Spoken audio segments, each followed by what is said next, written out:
Everyone, welcome to my channel. आज हम इस वीडियो में बीएससी फाइनल ईयर सब्जेक्ट हमारा है बॉटनी में आज हम पेपर थर्ड में टॉपिक हमारा है सॉइल। आज हम सॉइल के बारे में स्टडी करेंगे। The soil is a complex system which are responsible for the growth and fixation of plant.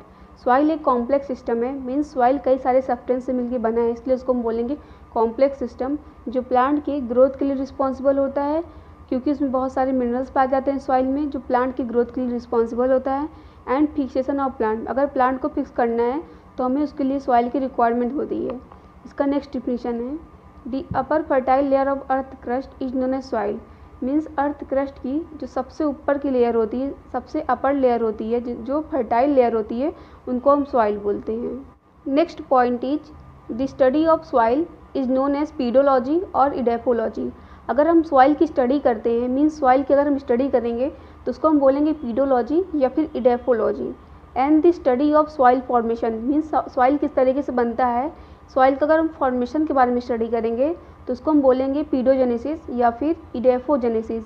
और जो इस प्रोसेस में इन्वॉल्व होते हैं, जो साइंटिस्ट इन्वॉल्व होते हैं, उनको हम बोलते हैं पीडोलॉजिस्ट या फिर edaphologist. Typical means common soil which consists of following component.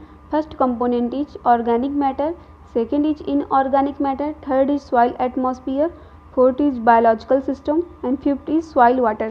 Means जो एक टिपिकल मीन्स एक जो कॉमन सॉइल होती है वो ये कंपोनेंट को कंसिस्ट करती है। First component is that is organic matter, यह सॉइल का मेन कंपोनेंट है, और ये जब प्लांट और एनिमल का पार्ट डिकम्पोज होता है तो उससे बनता है। डिकम्पोज किससे होता है? माइक्रोबियल एक्टिविटी से। Organic matter it is main component of soil, ये सॉइल का मेन कंपोनेंट है, ये मुख्य भाग है। And it is formed by the decomposition of plants and animals part. जब प्लांट और एनिमल्स का पार्ट डिकम्पोज होता है तो उससे ऑर्गेनिक मैटर का फॉर्मेशन होता है due to microbial activity. Microbial activity ही प्लांट और एनिमल्स पार्ट को डिकम्पोज करती है। It may be present in 3 forms, इसके 3 फॉर्म्स होते हैं। First is litter, second is duff and third is humus. अब हम इन तीनों फॉर्म के बारे में स्टडी करते हैं। Litter is the undecomposed mass of organic matter, means ऐसा ऑर्गेनिक मैटर जो अनडिकम्पोज्ड हो। जैसे कि सपोज करिए कि पेड़ से लीफ गिरी और वो अभी एकदम अभी डिकम्पोज नहीं हुई है, तो उसको हम बोलेंगे अनडिकम्पोज्ड। अभी वो डिकम्पोज नहीं हुई है, इसलिए उसको बोलेंगे undecomposed mass of organic matter is known as litter. Second point is duff, अगर कोई चीज़ पूरी तरीके से डिकम्पोज ना हुई हो, थोड़ी सी डिकम्पोज हुई हो, उसको हम बोलते हैं duff partially decomposed mass of organic matter. Organic matter का ऐसा मास जो पूरी तरीके से डिकम्पोज ना हुई हो, उसको हम बोलते हैं duff partially decomposed mass of organic matter is known as duff. Third point is humus, means ऐसा ऑर्गेनिक मैटर जो फुली डिकम्पोज्ड हो गया हो, जो पूरी तरीके से डिकम्पोज्ड हो गया हो, उसको हम बोलते हैं humus. Full decomposed mass of organic matter is known as humus. Organic matter में जो तीनों फॉर्म है, जिनको हम बोलें लीटर, डफ, ह्यूमस, इन तीनों में सॉइल की फर्टिलिटी को ह्यूमस पार्ट ही इंक्रीज करता है। Out of these humus is mainly responsible for fertility of soil, यही सॉइल की फर्टिलिटी को इम्प्रूव करता है, उनके लिए रिस्पॉन्सिबल होता है। ऑर्गेनिक मैटर के बाद इसमें हमारा नेक्स्ट टाइप है सॉइल कंपोनेंट का, that is inorganic matter. The mineral constituents of soil is known as inorganic matter. Means soil में जो भी मिनरल्स प्रेजेंट रहते हैं उनको हम बोलते हैं inorganic matter. It is formed by weathering, means that is break down of rocks.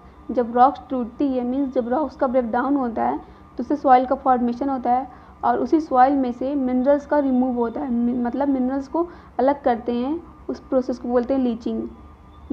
It is form by weathering, that is break down of rocks, and leaching means removal of minerals, उससे minerals को निकालते हैं, इसको बोलते हैं inorganic matter.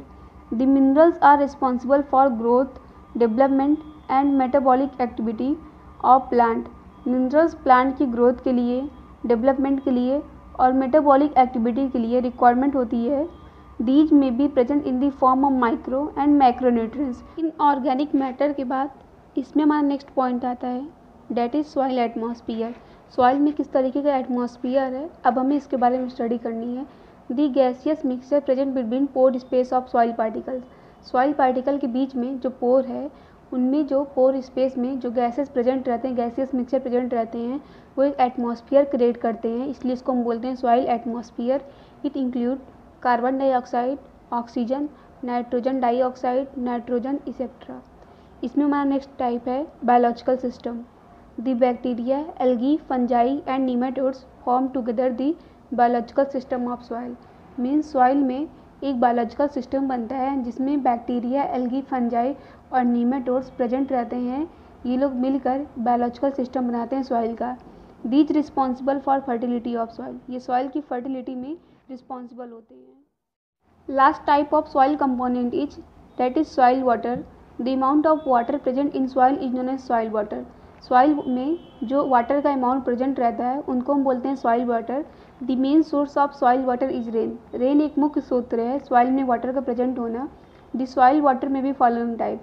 Soil water 5 type के होते हैं। First type is run away water, second is gravitational water, third is hygroscopic water, fourth is capillary water, fifth is chemically combined water that is also known as crystalline water. Out of these water only capillary water can be absorb by the plants. मतलब कि ये जितने 5 types थे water के, उसमें सिर्फ capillary water ही absorb किया जाता है प्लांट के द्वारा।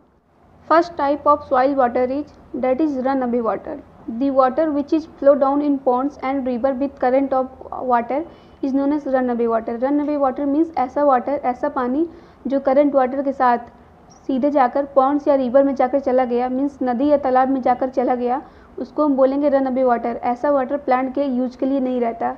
It is not available for the absorption of water. ये वाटर के एब्जॉर्प्शन के लिए अवेलेबल नहीं रहता। Second type of soil water that is gravitational water. The water which goes down to the water table with the influence of gravity is known as gravitational water. ऐसा water जो gravity से बहुत नीचे चला गया, बहुत डाउन चला गया, उसको हम बोलते हैं gravitational water. Plant can not absorb it, plant इसको एब्जॉर्ब नहीं कर सकते। But xerophyte which possess longest route can absorb the gravitational water. But लेकिन जो जीरोफाइट प्लांट होते हैं उनके पास बहुत लॉन्गेस्ट रूट रहता है, वही सिर्फ ग्रेविटेशनल वाटर को एब्जॉर्ब कर सकते हैं, क्योंकि वो वाटर बहुत नीचे, वाटर टेबल बहुत डाउन चला गया है, इसलिए उसको सिर्फ जीरोफिटिक प्लांट ही एब्जॉर्ब कर सकते हैं। Third type of soil water that is hygroscopic water. The soil water which is tightly bind around soil particle with the help of adhesive pore is known as hygroscopic water. Means ऐसा soil water जो soil particle से एकदम tightly bind हो with the help of adhesive pore, उसको हम बोलेंगे hygroscopic water. Adhesive force means ऐसा force जो सॉइल और वाटर के बीच में लग रहा हो, उनको टाइटली बाइंड किया हो, उसको बोलेंगे एडिसिव फोर्स।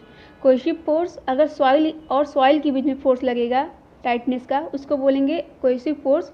या फिर वाटर या वाटर के बीच में अगर उसमें टाइटली फोर्स लग रहा है तो उसको हम बोलेंगे कोहेसिव फोर्स। हाइग्रोस्कोपिक वाटर को भी प्लांट एब्जॉर्ब नहीं कर पाते क्योंकि ये बहुत टाइटली बाइंड रहते हैं सॉइल पार्टिकल से, इसलिए ये प्लांट इनको एब्जॉर्ब नहीं कर पाते। Next type of soil water is capillary water. The soil water which is present in fine capillaries of soil particle which is known as capillary water. ये ऐसा सॉइल वाटर है जो सॉइल पार्टिकल्स में fine capillaries बनाती हैं, means पतली पतली capillaries बनाती हैं और उसी में प्रेजेंट रहती हैं सॉइल पार्टिकल में। This is only a type of soil water which is absorb by the plants. ये ऐसा सॉइल वाटर है जो प्लांट एब्जॉर्ब करता है। Last type of soil water is that is chemically combined water. ऐसा water जो chemical compound में hydrates के फॉर्म में प्रेजेंट हो, उनको हम बोलते हैं chemically combined water. The soil water which is present in the form of hydrates of chemical compound is known as chemically combined water. Example is that is copper sulphate pentahydrate. इस compound में 5H2O एक hydrates के form में present हैं जिसको plant absorb नहीं कर सकता इस वाटर को। एंड फेरस सल्फेट हेप्टाहाइड्रेट, इसमें 7H2O एक हाइड्रेट्स के फॉर्म में प्रेजेंट है इस केमिकल कंपाउंड में, इसको भी प्लांट एब्जॉर्ब नहीं कर सकता। It is also can not absorb by the plants और इसलिए हम इनको बोलते हैं क्रिस्टलाइन वाटर। इस वीडियो के नेक्स्ट पार्ट में हम ईडोजेनेसिस, जिसको इडेफोजेनेसिस बोलते हैं, इनके बारे में डिस्कस करेंगे। यह एक स्टेप है, यह एक प्रोसेस है सॉइल के फॉर्मेशन का, जिसको हम बोलते हैं ईडोजेनेसिस या फिर इडेफोजेनेसिस। ये 2 स्टेप में इन्वॉल्व होते हैं, वेदरिंग, ह्यूमिफिकेशन। इसके नेक्स्ट वीडियो में हम इनके बारे में डिस्कस करेंगे। Please like, share, comment and subscribe to my channel. Thanks for watching this video.